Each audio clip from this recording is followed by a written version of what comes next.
Okay, so here is the dialogue that I use when I am talking to a seller about preparing their house for the marketplace and or preparing the house for pictures, which is basically all the same thing.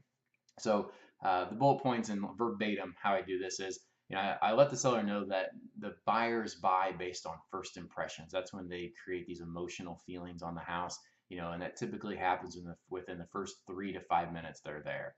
So the first 3 to 5 minutes is the moment that they walk up to the front door. The agent is trying to open up the lockbox. If there's anything around that front door that we want to address, it's very important because the buyer will literally just be standing still, staring at that area for 30 to 45 seconds of the first 3 to 5 minutes. So that area is crucial, much more important than the back or the side of the house because typically the buyer is not just standing put, waiting. Um, when a buyer walks in the door, typically the first 3 to 5 minutes are going to be spent in that main living room, kitchen, foyer, main floor area.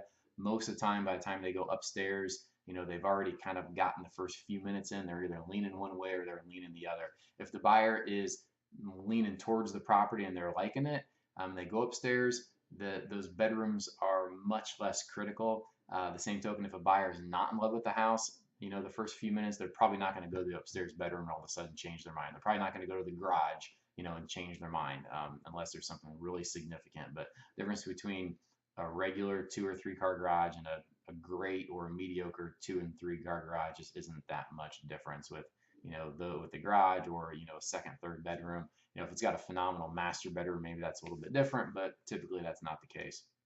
Uh, then the sellers need to kind of categorize, preparing their house into A, B, and F items. A items are things that they definitely want to do before a buyer walks in the door. B items are things that are helpful to do, but not necessarily massive game changers. And F items are things that just economically don't make sense to do. So, for instance, somebody with a $150,000 house could come and put granite countertops in, but they're going to spend 4 or 5 grand on the granite, and it might increase 50% of that. So you could do it, but you'd lose more than you would gain. It just doesn't make sense. A items are those things that when they walk into the room, those first impressions, what do they see? Is if there's a hole in the wall or drywall cracks, coming off the corners of doors and windows, and you can see it from across the room, you want to deal with it. You want to make it disappear and go away. If there's anything negative that comes in that first impression area, make it go away. If there's a nail pop and they have to look really specifically at it in order to see it, well, chances are they're not going to be looking that closely within the first few minutes. They will get to that point, but after they've created those first impressions, they're either going to be feeling the house and it's probably not going to be a real big deal to them, or they're not in love with the house and it won't make any difference anyway. But they're not going to get that nitty gritty until after they've kind of gone through and gotten their first impressions.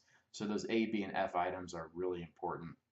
Uh, Another thing we want to do is we want to make the spaces feel as large and deep, unpersonalized as possible. So always take down your family photos because what will happen every single time is if you have a picture of the family, they're going to walk in, they're going to look exactly at the picture of that family to see if they know them, and they're not going to step back and not going to look at the entire room.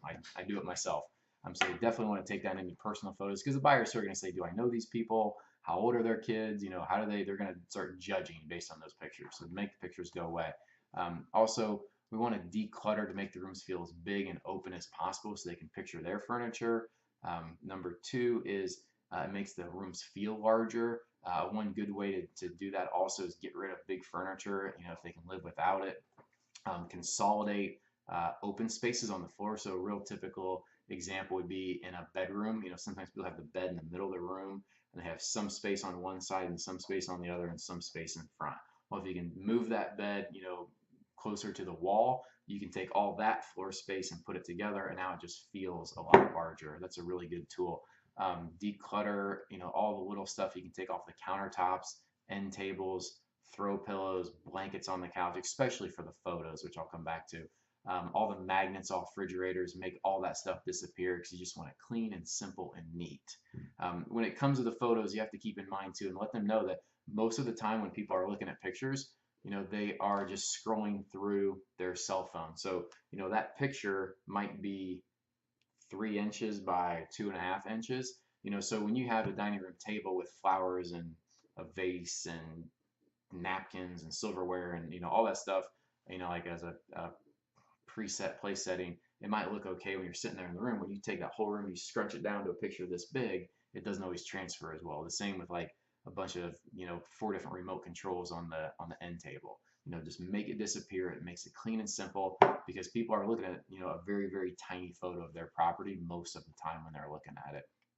Um, uh, when it comes to the photos, the only point of the photo, and where most people are looking at the home is online, is to get people out to the house to view the property. There's no intention that people are going to look at the pictures, fall in love with the house, and then buy it. The only point of the photos is to get people to take the next step, which is to come set up a showing on the property. So even if it means having 10 really good photos versus 15 photos where 10 of them are really good and 5 of them are mediocre, we don't want the bad photos. We'd rather not show them something mediocre and whet their appetite to get them to take the next step versus give them a reason to exclude the property. So for instance, I've got a half bath on my main floor and there's a sink and a stool and there's really nothing to it. There's no way for me to take a picture of that half bath and make it look really, really good because it's just not a really, really good room. So I wouldn't even include that photo when marketing the property.